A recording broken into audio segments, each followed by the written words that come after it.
bagaimana kabarnya? Semoga kalian semua baik-baik saja. Kembali lagi dengan saya Bray. Kali ini saya akan menceritakan film dengan judul Bagaimana alur ceritanya? Mari kita saksikan sampai selesai. Film ini dibuka dengan memperlihatkan kehidupan mewah tiga bersaudara yang bernama Felipe, Stella, dan Alexandre.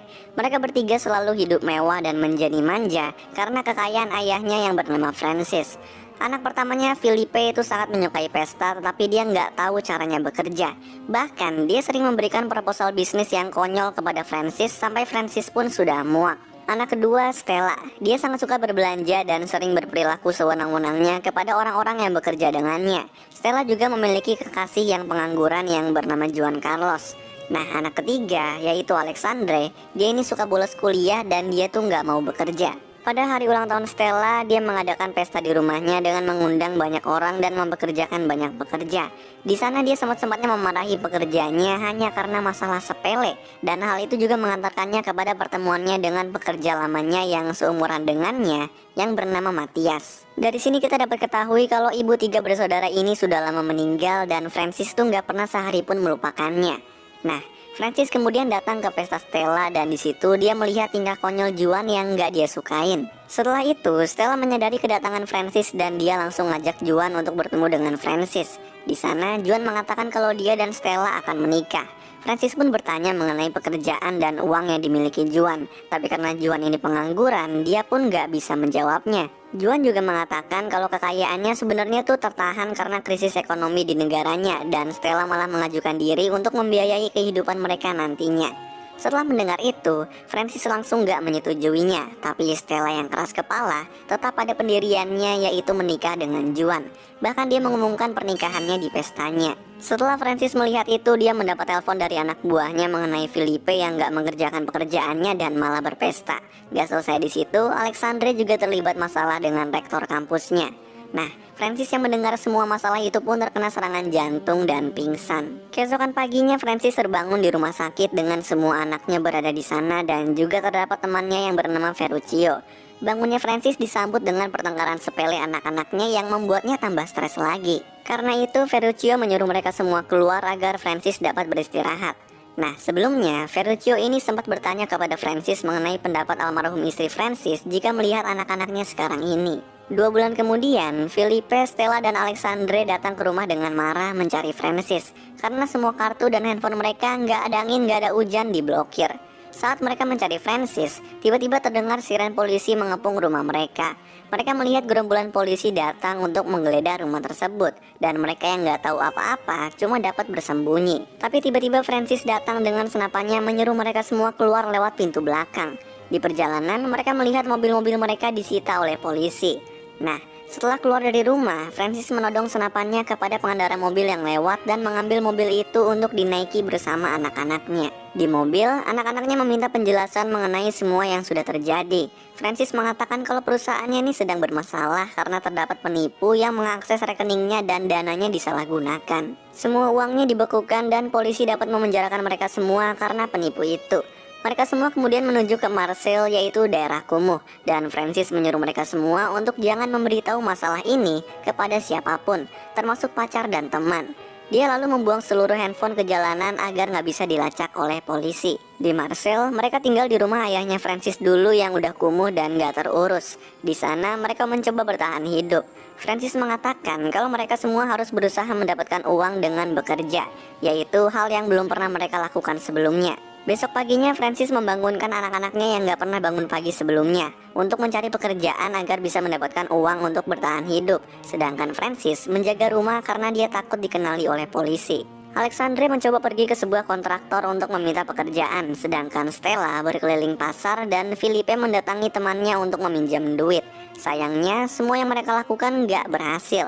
Mereka pulang tanpa membawa uang sepeser pun. Tiba-tiba datang pekerja Francis yang bernama Marguerite bersama dengan ponakannya Matias. Mereka datang setelah mendapat telepon dari Stella.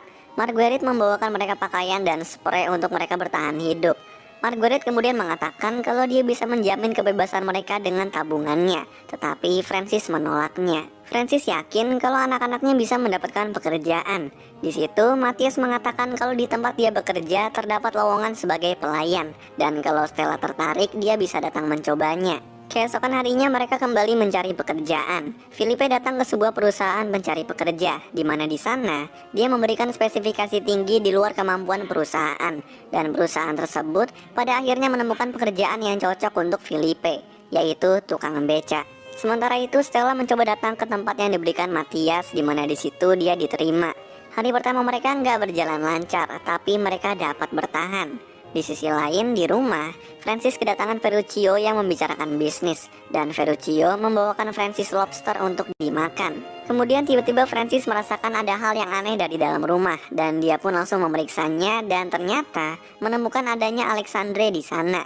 Setelah melihat itu, Francis langsung menyuruh Ferruccio untuk pulang sebelum ketahuan oleh Alexandre. Alexandre pun kemudian mendatangi Francis yang sedang membawa cangkang lobster, dan dengan polosnya dia mengira kalau lobster tersebut hasil tangkapan Francis.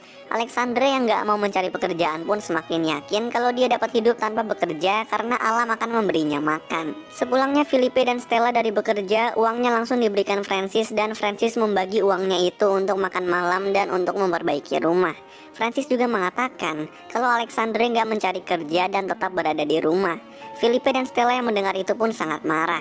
Bahkan Alexandre nggak diberikan jatah makan karena dia nggak berpartisipasi dalam mencari uang. Besoknya Filipe dan Stella kembali bekerja. Saat Filipe sedang mencari penumpang, tiba-tiba datang saingannya dalam mengambil penumpang yang bernama Pierre. Di rumah, Francis menyuruh Alexandre untuk membantunya renovasi rumah agar bisa mendapatkan bagian makanan juga. Kita lalu diperlihatkan Stella yang sedang bekerja mendapatkan komplain secara sewenang-wenangnya dari pelanggannya. Di situ Stella marah dan muak. Dia hampir keluar dari pekerjaannya, tapi kemudian dia disadarkan oleh Matthias mengenai perilakunya dulu yang sama seperti pelanggannya. Saat itu juga Stella sadar dan mencoba menghadapinya. Hari itu, pekerjaan berjalan kembali seperti biasa. Malamnya sepulang bekerja, mereka makan malam. Di sana, Filipe, Stella, dan Alexandre nggak sengaja membicarakan permasalahan-permasalahan mereka yang nggak diketahui Francis. Seperti dulu, Stella anoreksia, Alexandre pernah masuk penjara, dan Filipe yang masuk rumah sakit karena mengalami peritonitis. Saat-saat mereka kesulitan, Francis nggak pernah ada karena Francis hanya fokus kepada pekerjaannya dan dia menelantarkan anak-anaknya.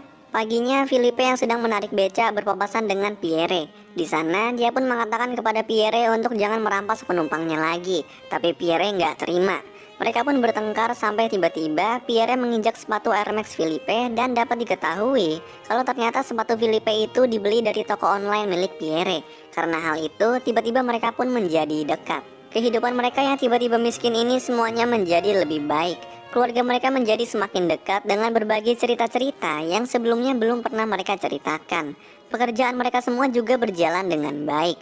Namun, tiba-tiba Francis dapat telepon dari Ferruccio yang mengatakan kalau Carlos mengintai mereka untuk mendapatkan informasi yang ada. Di sisi lain, Filipe dengan Pierre mendapat ide brilian mengenai bisnis penjualan sepatu. Ide Filipe kali ini bukan merupakan ide konyol lagi. Di rumah, Francis tiba-tiba didatangi oleh Carlos, di mana di situ Carlos mengetahui kalau ternyata Francis hanya berpura-pura miskin untuk memberikan anak-anaknya pelajaran hidup.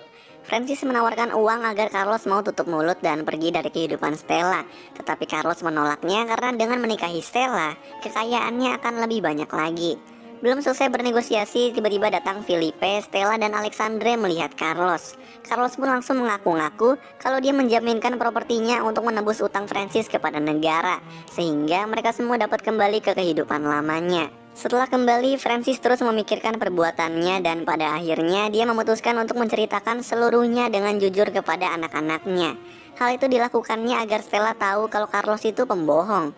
Di sisi lain, Carlos yang sedang bersama Stella tiba-tiba membawanya untuk menikah saat itu juga tanpa memberitahu yang lain. Kemudian Carlos mendapat telepon dari Francis yang mengatakan kalau dia akan menceritakan yang sebenarnya kepada anak-anaknya.